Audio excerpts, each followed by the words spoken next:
Right, hi, my name is Zaid Asghar, and I'm going to talk about bisphosphonates and the risk of stroke. It's a case control series study, and I work with my colleagues at the University of Lincoln, and one of them will be presenting later on today.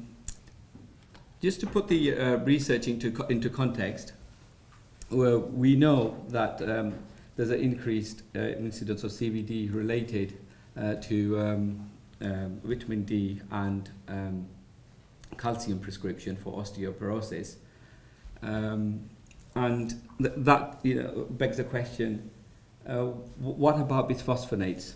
Are they linked to a higher risk of stroke? Are we actually saving bones and risking brains? So coming to the methodology of this, for this analysis we only need cases, and 4 types of bisphosphonates were actually identified for osteoporosis prescription, and each one of those had a different amount of doses and durations. Some were given daily, some were given weekly, and others were given monthly over a period of 9 years, starting from September 2001 to August 2009. What we actually do in this analysis is that we compare the incidence of the rate of stroke within the exposure period, i.e. the period where bisphosphonates are prescribed, to the incident rate during the baseline period. What we have is the half-life of the drug plus the washout period, and the half-life is actually the time it takes for half of the drug to be released from the body. And so what we have here is the exposure period, which are the light blue arrows, and the first state of bisphosphonate at this end, that's the beginning of the study period, and the end of the observation period is August 2009, and the index date is the first date of stroke recorded by the GP. So for this analysis, I'll be using a conditional Poisson regression to compute the IRRs, incident rate ratios.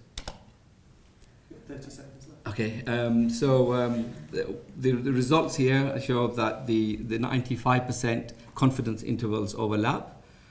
So we conclude that there was no association between the risk of stroke and bisphosphonate prescription. And so we propose this is a safer alternative to calcium and vitamin D prescription for osteoporosis. Thank you.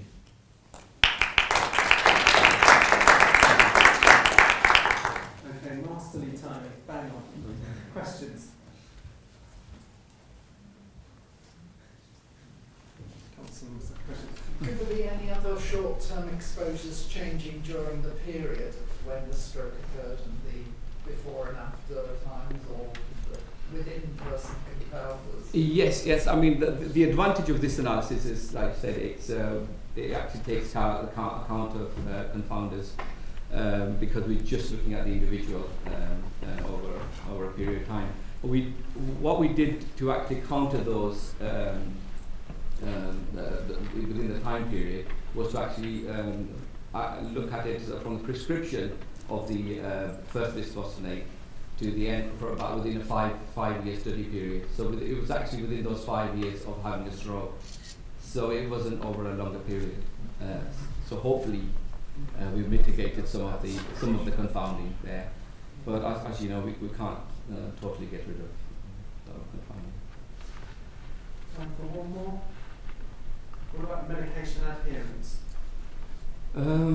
Good question. I mean, this was sort of GPR data, so yeah, we can't say much how whether people are sticking to the same bisphosphonate or different, but whichever one they were, we included that within it.